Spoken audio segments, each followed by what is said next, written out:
Now, welcome all students of Patipata Center School. Now, dear students, today I starts your English grammar class. प्यारे बच्चों, मैं आज आप लोगों का एक ग्रामर चैप्टर प्रीपोजिशन शुरू करने जा रहा हूँ और ये ग्रामर सभी बच्चों के लिए है। मैं आशा करता हूँ आप इसे समझेंगे और इसे नोट डाउन करेंगे और इस पर प्रैक्टिस करेंगे। चलिए तो मैं शुरुआत करता हूँ आपका ये चैप्टर प्रीपोजिशन। प्रीपोजिशन ये जो चैप्टर है आपका बहुत ही इम्पोर्टेंट चैप्टर है। हर कंपटीशन हर क्लास में इससे संबंधित सवाल पूछे जाते हैं। तो dear student, preposition that's words pre and position. Pre means before and position means place. Dear students, you know their definition. A preposition is a word used before a noun or pronoun of the sentence. Okay, dear students. So here preposition is a word. यह भी एक word है जो used before मतलब पहले use होता है noun और pronoun to show its relation, इसके रिलेशन को शो करने के लिए किसके साथ, अदर वर्ड्स के साथ ऑफ ए सेंटेंस। जैसे कि हम लोग एग्जांपल में देखते हैं, the book is dash the table. Students, here book आपका एक नाउन है और ये अदर वर्ड्स हैं, अदर वर्ड्स, इसको ऑब्जेक्ट कह सकते हैं हम लोग। अब इस नाउन और इस अदर वर्ड्स की बीच का रिलेशन क्या है, इसे शो करने के लिए प्रीपोजिशन का इस्तेमाल किया जाता है। Without preposition we never understand that's what's a relation between noun to other words, noun या प्रोनाउन। ओके, सो लेट्स अब हम लोग यहाँ पे पुटअप करेंगे एक प्रीपोजिशन। अभी बुक और टेबल के बीच का क्या रिलेशन है, without preposition we never understand. अभी बुक टेबल के ऊपर है, टेबल के नीचे है, कि टेबल के बगल में है, कि टेबल के पीछे है, इसे जानने के लिए प्रीपोजिशन का होना जरूरी है। तो यहाँ पे एक हम प्रीपोजिशन पुटअप करते हैं, ऑन। अब आया the book is on the table, कहने का मतलब किताब टेबल पर है। टेबल और बुक के बीच में एक कनेक्शन है, दोनों एक दूसरे के संपर्क में है, इसलिए ऑन का इस्तेमाल किया गया है।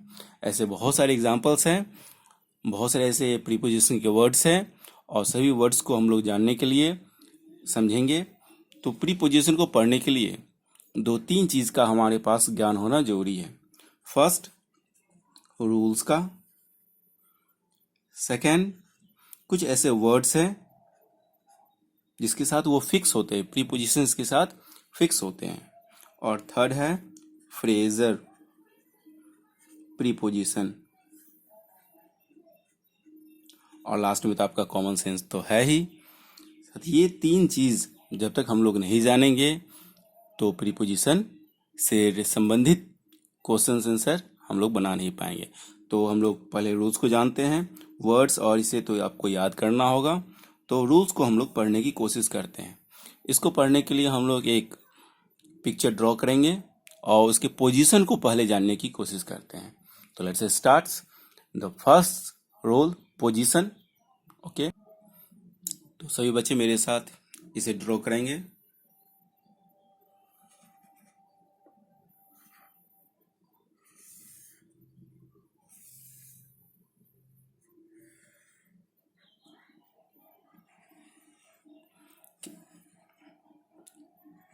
पिक्चर ड्रॉ होने से तो आप लोगों को अंदाजा हो गया होगा आखिर यह है क्या। इसे एक बस का एग्जांपल लेते हैं, एक बस का। ओके, तो अब हम लोग यहाँ पे शुरुआत करते हैं। यदि कोई ऑब्जेक्ट इस बस के सामने हो तो इसके लिए हम लोग यूज करते हैं इन फ्रंट ऑफ, के सामने, इन फ्रंट ऑफ। ओके, और यदि इसके लिए इन फ्रंट ऑफ का भी यूज करते हैं और इसके पहले है, बस के पहले है, तो इसके लिए हम लोग बिफोर का भी यूज कर सकते हैं, बिफोर। और यदि कोई ऑब्जेक्ट यदि डायरेक्ट इस तरह से आए, पूरे बस को पार करते हुए दूसरी तरफ आ जाए, तो यहां पे हम लोग इसे कहते हैं थ्रू, THROUGH, थ्रू। ओके, जैसे कि suppose that the car went through the tunnel, the car went through the tunnel. उसी तरह से ये ऑब्जेक्ट बस के थ्रू पहुंचा यहाँ, तो ये, और एक ऑब्जेक्ट सपोज दैट यहाँ पर है, तो ये ऑलरेडी कार के पीछे है, तो इसके लिए हम लोग एक प्रीपोजिशन का इस्तेमाल करते हैं, बिहाइंड। और या ऐसे भी कह सकते हैं ये बस के बाद है, तो इसके लिए हम लोग आफ्टर का भी इस्तेमाल कर सकते हैं। तो ये सब एक पोजीशन है। सपोज दैट यदि कोई ऑब्जेक्ट बस के ऊपर यदि है और बस के संपर्क में है, उससे अटैच है, तो हम लोग उसके लिए ऑन का इस्तेमाल करते हैं। और यदि इसके ऊपर यदि कोई ऑब्जेक्ट हो,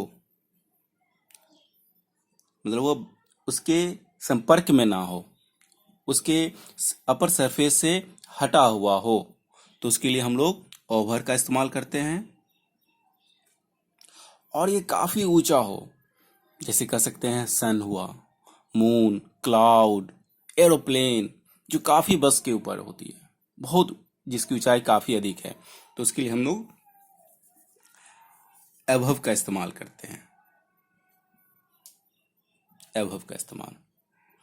और यदि कोई ऑब्जेक्ट मोशन में यदि पहुंचती है, मोशन में क्या हो, मोशन में हो और वह बस के ऊपर आ जाए, मोशन में आए लेकिन बस के अंदर एंट्री नहीं कर सके, तो ऐसे ऑब्जेक्ट के लिए हम लोग अपॉन का यूज करते हैं। ओके, और यदि कोई ऑब्जेक्ट मोशन में होते हुए बस के अंदर एंट्री कर जाए,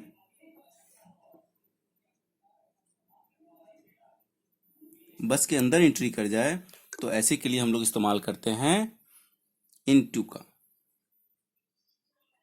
इनटू।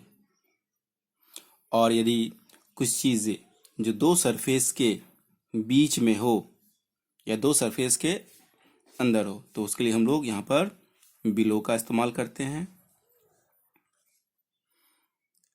अंडर का भी इस्तेमाल करते हैं हम लोग, अंडर मतलब दो के बीच में हो, दो के पास हो। और यदि कोई चीज जैसे जमीन से धंसा हुआ हो, जमीन के अंदर हो या किसी चक्के के अंदर हो, तो उसके लिए भी हम लोग इस्तेमाल करते हैं। जैसे कोई ऑब्जेक्ट यहाँ पर है, तो उसके लिए हम लोग बीनीथ का इस्तेमाल करते हैं। ये सभी फ्रेज वर्ड्स हैं जिसका इस्तेमाल, जिसका प्लेस हम लोगों ने देखा। अब यदि कोई ऑब्जेक्ट ऑलरेडी बस के अंदर है, तो उसके लिए हम लोग इस्तेमाल करते हैं इनका, इनका, इनसाइड नहीं। मैं अभी बताता हूं इन और इनसाइड में क्या फर्क होता है। यदि कोई ऑब्जेक्ट, यहां पे हम लोग देखेंगे, यदि कोई ऑब्जेक्ट अंदर हो, ठीक, और वो चारों तरफ से सील हो, सील पैक्ड हो, लॉक्ड हो, लॉक्ड हो या सील्ड हो। जैसे कोई सामान यदि हम लोग फ्लिपकार्ट, अमेजन, कुरियर से मंगवाते हैं, तो चारों तरफ से पैकिंग होती है उसकी, चारों तरफ से वो सील्ड होता है। तो ऐसे, और उसके अंदर जो ऑब्जेक्ट होते हैं उनके लिए हम लोग इनसाइड का इस्तेमाल करते हैं, inside, inside the box. Okay, अब डियर स्टूडेंट्स, ये प्रीपोजिशन का पार्ट 1 था, जिसे हम लोगों ने देखा, समझा। नेक्स्ट वीडियो में हम लोग प्रीपोजिशन का पार्ट 2 स्टार्ट करेंगे। पार्ट 1 क्लियर हुआ, सही बच्चे इसे नोट डाउन कर लेंगे और नेक्स्ट वीडियो में पार्ट 2 स्टार्ट करते हैं। Okay, thanks.